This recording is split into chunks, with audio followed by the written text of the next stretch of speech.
ಪಟ್ಟಂತೆ ಲೋಕಾಯುಕ್ತ ಹಲ್ಲಿಲ್ಲದ ಹಾವಾಗಿದೆಯಾ? ಲೋಕಾಯುಕ್ತದಲ್ಲಿ ಕೇಸ್ ಆಗಿದ್ರೂ ಕೂಡ ಯಾಕೆ ಹೆದರ್ತಾ ಇಲ್ಲ ಇವರು? ಅಶೋಕ್ ಮತ್ತು ಅಶೋಕ್ ಬಿಡಿಎನಲ್ಲಿ ತವಾಡಿದ್ದೆ ಆಟನ. ಈ ಇಬ್ಬರು ಎಂಜಿನಿಯರ್ಗಳಿಗೆ ಇಷ್ಟೊಂದು ಧಿಮಾಕು ಯಾಕೆ?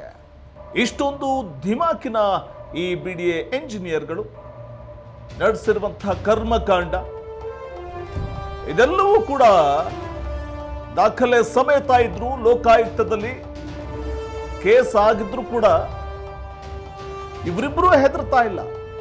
ಅಶೋಕ್ ಮತ್ತು ಅಶೋಕ್ ಬಿಡಿಎನ್ ನಲ್ಲಿ ಆಡಿದ್ದೇ ಆಟ. ಎಕ್ಸಿಕ್ಯೂಟಿವ್ ಎಂಜಿನಿಯರ್ ಮತ್ತು ಅಸಿಸ್ಟೆಂಟ್ ಎಕ್ಸಿಕ್ಯೂಟಿವ್ ಎಂಜಿನಿಯರ್ ಇಬ್ಬರು ಕೂಡ ಅಶೋಕ್ ಬಗ್ಗೆ ಮತ್ತು ಅಶೋಕ್ ಇಬ್ಬರೂ ಈ ವೇಳೆ ಲೋಕಾಯುಕ್ತದಲ್ಲಿ ದೂರು ದಾಖಲಾಗಿದ್ರು ಕೂಡ ಹೆದರ್ತಾ ಇಲ್ಲ. ಅದೇ ಧಿಮಾಕು, ಅದೇ ದೌಲತ್ತು, ಅದೇ ಗತ್ತು, ಈ ರೀತಿಯ ಒಂದು ಧಿಮಾಕನ್ನ ದರ್ಪವನ್ನು ತೋರಿಸುವಂತಹ ಈ ಅಶೋಕ್ ಬಗ್ಗೆ ಮತ್ತು ಅಶೋಕ್ ಇಬ್ಬರ ಒಂದು ದರ್ಪ ದೌಲತ್ತು ಇನ್ನೂ ಹಾಗೆ ಇದೆ. ಈ ಎರಡು ಫೋಟೋಗಳನ್ನು ನೀವು ನೋಡ್ತಿದ್ದೀರಲ್ಲ, ಎಸ್, ಇನ್ನು ಈ ಪ್ರಕರಣಕ್ಕೆ ಸಂಬಂಧಪಟ್ಟಂತೆ ಬಿಡಿಎ 300 ಕೋಟಿ ಭ್ರಷ್ಟಾಚಾರ ಪ್ರಕರಣ ಇದು. ಕಳಪೆ ಕಾಮಗಾರಿ ಸಂಬಂಧ ಲೋಕಾಯುಕ್ತಕ್ಕೆ ದೂರು ಹೋಗಿದೆ. ಅಶೋಕ್ ಮತ್ತು ಅಶೋಕ್ ಬಾಗಿ ವಿರುದ್ಧ ಲೋಕಾಯುಕ್ತದಲ್ಲಿ ದೂರು ದಾಖಲಾಗಿದೆ. ಕೆಂಪೇಗೌಡ ಲೇಔಟ್ ಕಳಪೆ ಕಾಮಗಾರಿ ಸಂಬಂಧ ದೂರು ದಾಖಲಾಗಿರುವಂಥದ್ದು. ಕಳೆದ ಡಿಸೆಂಬರ್ನಲ್ಲೇ ಲೋಕಾಯುಕ್ತಕ್ಕೆ ಅರ್ಜಿ ದಾಖಲಾಗಿದೆ. ಬಿಡಿಎ 300 ಕೋಟಿ ಬ್ರಹ್ಮಾಂಡ ಭ್ರಷ್ಟಾಚಾರ ಪ್ರಕರಣ ಇದು. ಕಳಪೆ ಕಾಮಗಾರಿ ಸಂಬಂಧ ಲೋಕಾಯುಕ್ತಕ್ಕೆ ದೂರು ಕೂಡ ಹೋಗಿರುವಂಥದ್ದು. ಅಶೋಕ್ ಮತ್ತು ಅಶೋಕ್ ಭಾಗಿ ಅಂದ್ರೆ ಅಶೋಕ್ ಮತ್ತು ಅಶೋಕ್ ಭಾಗಿ ವಿರುದ್ಧ ಕಂಪ್ಲೇಂಟ್ ಆಗಿದೆ. ಕೆಂಪೇಗೌಡ ಲೇಔಟ್ ಕಳಪೆ ಕಾಮಗಾರಿ ಸಂಬಂಧ ದೂರು ಹೋಗಿರುವಂಥದ್ದು. ಕಳೆದ ಡಿಸೆಂಬರ್ನಲ್ಲೇ ಲೋಕಾಯುಕ್ತಕ್ಕೆ ದೂರು ಅರ್ಜಿ ಹೋಗಿದೆ. ಅಂದ್ರೆ 2024 ಡಿಸೆಂಬರ್ನಲ್ಲೇ ಅರ್ಜಿ ದಾಖಲಾಗಿದೆ. ಅಂದ್ರೆ ಲೋಕಾಯುಕ್ತಕ್ಕೆ ದೂರು ಹೋಗಿದೆ. ಲೋಕಾಯುಕ್ತಕ್ಕೆ ದೂರು ಕೊಟ್ಟು ತಿಂಗಳಾನುಗಟ್ಟಲೆ ಆಗಿದೆ. ಈಗಾಗಲೇ ನಾವು ಏಪ್ರಿಲ್ ತಿಂಗಳಲ್ಲಿದ್ವಿ. ಡಿಸೆಂಬರ್, ಜನವರಿ, ಫೆಬ್ರವರಿ, ಮಾರ್ಚ್, ಏಪ್ರಿಲ್ ಸುಮಾರು 5 ತಿಂಗಳಾಗಿ ಹೋಯಿತು. ಇಷ್ಟಾದರೂ ಕೂಡ 4-5 ತಿಂಗಳಾದರೂ ಲೋಕಾಯುಕ್ತಕ್ಕೆ ದೂರು ಹೋಗಿದ್ರು ಕೂಡ ಇನ್ನೂ ಇವರು ಕಾನೂನಿನ ಕುಡಿಕೆಯಿಂದ ಬಚಾವಾಗ್ತಾ ಇರುವುದಾದ್ರೂ ಹೇಗೆ? ಈ ಎರಡು ಮುಖಗಳನ್ನು ನೀವು ನೋಡ್ತಿದ್ದೀರಲ್ಲ ವೀಕ್ಷಕರ, ಈ ಎರಡು ಮುಖಗಳನ್ನು ನೋಡ್ತಿದ್ದೀರಲ್ಲ, ಒಬ್ರು assistant executive engineer Ashok Bagi, ಇನ್ನೊಬ್ರು ಎಕ್ಸಿಕ್ಯೂಟಿವ್ ಎಂಜಿನಿಯರ್ ಅಶೋಕ್ ಸಿಎನ್.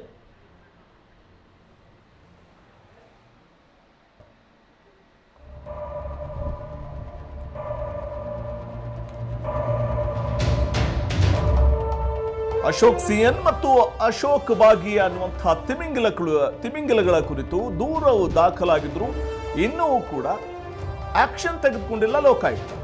ಲೋಕಾಯುಕ್ತದಲ್ಲಿ ಒಬ್ರಿಗೊಂದು ನ್ಯಾಯಾನ, ಮತ್ತೊಬ್ಬರಿಗೊಂದು ನ್ಯಾಯಾನ. ಲೋಕಾಯುಕ್ತಕ್ಕಿಂತ ಪ್ರಭಾವಿಗಳ ಈ ಇಬ್ಬರು ಅಧಿಕಾರಿಗಳು. ಲೋಕಾಯುಕ್ತದಲ್ಲಿ ಒಬ್ರಿಗೊಂದು ನ್ಯಾಯ, ಮತ್ತೊಬ್ಬರಿಗೊಂದು ನ್ಯಾಯಾನ. ದೂರು ಕೊಟ್ಟರು ಕೂಡ ಅಧಿಕಾರಿಗಳ ವಿರುದ್ಧ ಕ್ರಮವಿಲ್ಲ. ಯಾಕೆ?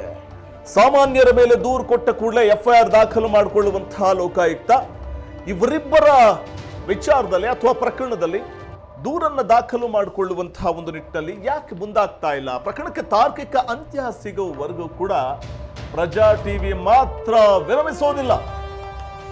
ವಿಸ್ತೃತವಾದಂತಹ ವರದಿಯನ್ನು ನಾವು ಬಿತ್ತರಿಸಿಯೇ ಸಿದ್ಧ, ಅದನ್ನು ಬಿತ್ತರಿಸ್ತೇವೆ ಕೂಡ. ಯಾಕಂದ್ರೆ ಈ ಪ್ರಕರಣದಲ್ಲಿ ಇವರಿಬ್ಬರ ವಿರುದ್ಧ ಕ್ರಮ ಆಗಬೇಕು. ಬ್ರಹ್ಮಾಂಡ ಭ್ರಷ್ಟಾಚಾರವನ್ನು ನಡೆಸಿರುವಂಥದ್ದು. ಇಲ್ಲಿ ಇಂಥ ಸಂದರ್ಭದಲ್ಲಿ ಕೂಡ ಅಶೋಕ್ ಸಿಎನ್ ಎಕ್ಸಿಕ್ಯೂಟಿವ್ ಎಂಜಿನಿಯರ್ ಮತ್ತು ಅಶೋಕ್ ಭಾಗಿ ಅಸಿಸ್ಟೆಂಟ್ ಎಕ್ಸಿಕ್ಯೂಟಿವ್ ಎಂಜಿನಿಯರ್ ಅಶೋಕ್ ಭಾಗಿ ಇವರಿಬ್ಬರ ಮೇಲೆ ಕ್ರಮ ಆಗೋವರೆಗೂ ಕೂಡ ಪ್ರಜಾ ಟಿವಿ ಅಂತೂ ವಿರಮಿಸೋದಿಲ್ಲ. ನಿರಂತರವಾಗಿ ಇವರ ಕುರಿತಾದಂತಹ ಸುದ್ದಿಯನ್ನ ಬಿತ್ತರಿಸ್ತಾ ಹೋಗ್ತೀವಿ. ನ್ಯಾಯ ನಿಷ್ಠುರವಾದಂಥ ನಿಖರವಾದಂಥ ಸುದ್ದಿಯನ್ನು ನಾವು ಕೊಡ್ತಾ ಹೋಗ್ತೀವಿ. ಇವರ ವಿರುದ್ಧ ಬಿಡಿಎ 300 ಕೋಟಿ ಭ್ರಷ್ಟಾಚಾರ ಪ್ರಕರಣ ಇರುವಂಥದ್ದು.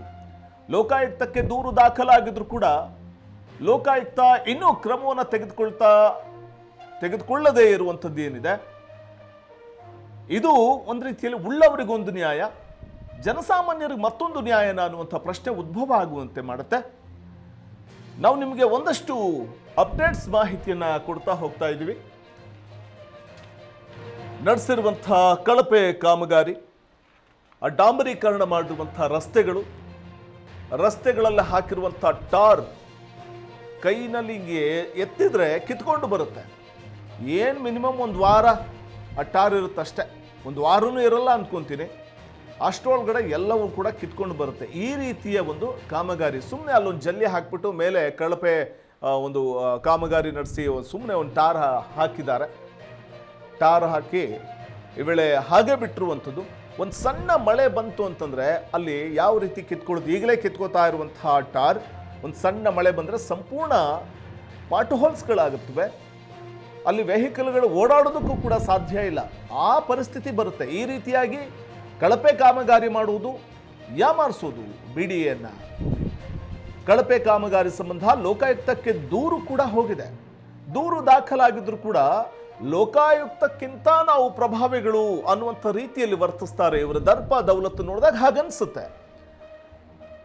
ಚಲ್ಲಘಟ್ಟ ಬೆಂಗಳೂರು ಅಭಿವೃದ್ಧಿ ಪ್ರಾಧಿಕಾರ ನೋಡಿ, ಅಲ್ಲಿ ಕೆಂಪೇಗೌಡ ಬಡಾವಣೆಯಲ್ಲಿ ಬರುವಂಥ ಈ ಒಂದು ಬಡಾವಣೆಯಲ್ಲಿ ನಡಿಬೇಕಿದ್ದಂತಹ ಕಾಮಗಾರಿಗಳು ಅವೆಷ್ಟು ಕಳಪೆ ಆಗಿವೆ, ಕಳಪೆ ಕಾಮಗಾರಿ ನಡೆದಿದೆ ಅನ್ನುವಂಥ ವಿಚಾರವಾಗಿ ಲೋಕಾಯುಕ್ತಕ್ಕೆ ದೂರು ಹೋಗಿದೆ. ಆದರೆ ಲೋಕಾಯುಕ್ತಕ್ಕೆ ದೂರು ಹೋಗಿದ್ರೂ ಕೂಡ ಲೋಕಾಯುಕ್ತ ಹಲ್ಲಿಲ್ಲದ ಹಾವಾಗಿಬಿಟ್ಟಿದೆಯಾ ಅನ್ನುವಂಥ ಪ್ರಶ್ನೆ ಉದ್ಭವ ಆಗುತ್ತೆ. ಇದೇ ಜನಸಾಮಾನ್ಯರು ಏನಾದರೂ ಸಣ್ಣ ತಪ್ಪಾಗಿ ಅದು ಅವ್ರ ವಿರುದ್ಧ ಏನಾದರೂ ದೂರು ದಾಖಲಾಗಿದ್ರೆ ಕ್ರಮ ತೆಗೆದುಕೊಳ್ತಿರ್ಲಿಲ್ವಾ? ಯಾಕೆಂದರೆ ನಾವು ಹಿಂದೆಲ್ಲ ಲೋಕಾಯುಕ್ತ ನ್ಯಾಯಮೂರ್ತಿಗಳಾಗಿದ್ದಂಥ ಸಂತೋಷ್ ಹೆಗಡೆ ಅವರ ಕಾಲದಲ್ಲೆಲ್ಲ ನಾವು ನೋಡಿದ್ದೀವಿ ಎಷ್ಟು ಪ್ರಭಾವಶಾಲಿಯಾಗಿ ಅವರೆಲ್ಲ ಕರ್ತವ್ಯ ನಿಭಾಯಿಸ್ತಾ ಇದ್ರು. ರಾಜಕಾರಣಿಗಳಿಗೆ, ಭ್ರಷ್ಟ ಅಧಿಕಾರಿಗಳಿಗೆ ನಡುಕ ಹುಟ್ಟಿಸ್ತಾ ಇದ್ರು ಆ ಸಂದರ್ಭದಲ್ಲಿ. ಆದರೆ ಇವತ್ತು ಲೋಕಾಯುಕ್ತ ಇಂಥವ್ರ ವಿರುದ್ಧ ದೂರು ದಾಖಲಾದರೂ ಕ್ರಮವನ್ನು ತೆಗೆದುಕೊಳ್ಳೋದಕ್ಕೆ ಯಾಕೆ ಹಿಂದೇಟು ಹಾಕ್ತಾ ಇದೆ ಅನ್ನೋದೇ ಸದ್ಯಕ್ಕೆ ಕಾಡ್ತಾ ಇರುವಂಥ ಪ್ರಶ್ನೆ. ಲೋಕಾಯುಕ್ತದಲ್ಲಿ ಕೇಸ್ ಆಗಿದೆ, ಆದರೂ ಕೂಡ ನಮ್ಮನ್ನು ಯಾರು ಏನು ಮಾಡ್ಕೊಳ್ಳೋಕ್ಕಾಗೋದಿಲ್ಲ, ನಮ್ಮ ಹತ್ರ ದುಡ್ಡಿದೆ ಅನ್ನುವಂಥ ಒಂದು ದರ್ಪ ದೌಲತ್ತು ಈ ಅಶೋಕ್ ಸಿಎನ್ ಮತ್ತು ಅಶೋಕ್ ಭಾಗಿಗಿದೆಯಾ? ಎಕ್ಸಿಕ್ಯೂಟಿವ್ ಎಂಜಿನಿಯರ್ ಮತ್ತು ಈ ವೇಳೆ ಅಶೋಕ್ ಭಾಗಿ, ಈ ಇಬ್ಬರಿಗೂ ಕೂಡ ಇದೇ ರೀತಿಯ ದರ್ಪ ದೌಲತ್ತೇನಾದರೂ ಇದೆಯಾ ಅನ್ನುವಂಥ ಪ್ರಶ್ನೆ ಕಾಡುತ್ತೆ. ನಾವು ಗಮನಿಸ್ತಾ ಹೋಗಬಹುದು. ಬಿಡಿಎ 300 ಕೋಟಿ ಭ್ರಷ್ಟಾಚಾರ ಪ್ರಕರಣಕ್ಕೆ ಸಂಬಂಧಪಟ್ಟಂತೆ ಕಂಪ್ಲೇಂಟ್ ಅಶೋಕ್ ಮತ್ತು ಅಶೋಕ್ ಭಾಗಿ ವಿರುದ್ಧ ದಾಖಲಾಗಿದೆ. ಕೆಂಪೇಗೌಡ ಲೇಔಟ್ ಕಳಪೆ ಕಾಮಗಾರಿ ಸಂಬಂಧ ದೂರು ದಾಖಲಾಗಿದೆ. ಕಳೆದ ಡಿಸೆಂಬರ್ನಲ್ಲೇ ಲೋಕಾಯುಕ್ತಕ್ಕೆ ದೂರು ದಾಖಲಾಗಿರುವಂಥದ್ದು. 4-5 ತಿಂಗಳಾದರೂ ಕೂಡ ಇನ್ನೂ ಕ್ರಮ ಯಾಕಿಲ್ಲ ಅನ್ನುವಂಥ ಪ್ರಶ್ನೆಯನ್ನ ಸಾರ್ವಜನಿಕರು ಕೂಡ ಕೇಳ್ತಾ ಇದ್ದಾರೆ. ನಾವಷ್ಟೇ ಅಲ್ಲ, ಸಾರ್ವಜನಿಕರು ಕೂಡ ಕೇಳ್ತಿದ್ದಾರೆ. ಉಳ್ಳವರಿಗೊಂದು ನ್ಯಾಯ, ಜನಸಾಮಾನ್ಯರಿಗೆ ಬಡವರಿಗೆ ಮತ್ತೊಂದು ನ್ಯಾಯನ? ಇದೇ ಜಾಗದಲ್ಲಿ ಬಡವರಾಗಿದ್ದಿದ್ರೆ, ಜನಸಾಮಾನ್ಯರಾಗಿದ್ದಿದ್ರೆ ಸುಮ್ಮನೆ ಬಿಡ್ತಿದ್ರ ಸ್ವಾಮಿ? ಇದು ಜನಸಾಮಾನ್ಯರು ಕೇಳುವಂತಹ ಪ್ರಶ್ನೆ. ಹಾಗಿರುವಾಗ ಇಂಥವ್ರ ವಿರುದ್ಧ ಕ್ರಮ ಯಾಕಿಲ್ಲ? ಬ್ರಹ್ಮಾಂಡ ಭ್ರಷ್ಟಾಚಾರ ನಡೆದಿದೆ, ಅದು ಕೂಡ ಬಿಡಿಎ 300 ಕೋಟಿ ಭ್ರಷ್ಟಾಚಾರ ಪ್ರಕರಣ. ಇದು ಇಲ್ಲಿ ಎಂಜಿನಿಯರ್ಸ್ ಮತ್ತು ಲೋಕ ನಡುವೆ ಏನಾದರೂ ಅಕ್ರಮ ಲಿಂಕ್ ಇದೆಯಾ ಅನ್ನುವಂಥ ಪ್ರಶ್ನೆ ಕೂಡ ಉದ್ಭವ ಆಗ್ತಾ ಇರುವಂಥದ್ದು. ಲೋಕಾಯುಕ್ತಕ್ಕಿಂತ ಪ್ರಭಾವಿಗಳಾಗಿ ಹೋದ್ರ ಇಬ್ಬರು ಅನ್ನುವಂಥದ್ದು ಸದ್ಯಕ್ಕೆ ಕಾಡ್ತಾ ಇರುವಂಥ ಪ್ರಶ್ನೆ. ನೊಂದವರಿಗೆ ನ್ಯಾಯ ಸಿಗಬೇಕು ಅನ್ನುವಂಥದ್ದು ನಮ್ಮ ಆಶಯ, ಪ್ರಜಾ ಟಿವಿಯ ಆಶಯ. ಹಾಗಾಗಿ ನೊಂದವರಿಗೆ ನ್ಯಾಯ ಸಿಗೋವರೆಗೂ ಕೂಡ ನಮ್ಮ ಈ ಹೋರಾಟ ಅಥವಾ ನಾವು ಪ್ರಸಾರ ಮಾಡುವಂತಹ ಈ ಸುದ್ದಿ ಈ ತಾರ್ಕಿಕ ಅಂತ್ಯ ಕಾಣೋವರೆಗೂ ಕೂಡ ನಾವು ವಿರಮಿಸೋದಿಲ್ಲ. ಅಲ್ಲಿವರೆಗೂ ಕೂಡ ನಾವು ನಿರಂತರವಾಗಿ ಸುದ್ದಿಯನ್ನು ಬಿತ್ತರಿಸುವ ಮೂಲಕ ಈ ಭ್ರಷ್ಟ ತಿಮಿಂಗಿಲಗಳಿಗೆ, ಈ ಭ್ರಷ್ಟ ಹೆಗ್ಗಣಗಳು, ಬಿಲಾ ತೋಡ್ತಾ ಇರುವಂಥ ಈ ಹೆಗ್ಗಣಗಳಿಗೆ ತಕ್ಕ ಶಾಸ್ತಿ ಆಗಬೇಕು ಕಾನೂನಾತ್ಮಕವಾಗಿ ಅನ್ನುವಂಥದ್ದನ್ನು ಇಟ್ಕೊಂಡೆ ನಮ್ಮ ಪ್ರಜಾ ಟಿವಿ ವಿಸ್ತೃತವಾದಂತಹ ವರದಿಯನ್ನು ನಿರಂತರವಾಗಿ ನಾವು ಬಿತ್ತರಿಸ್ತಾ ಹೋಗ್ತೀವಿ. ಅಲ್ಲಿವರೆಗೂ ವಿರಮಿಸೋ ಮಾತೇ ಇಲ್ಲ.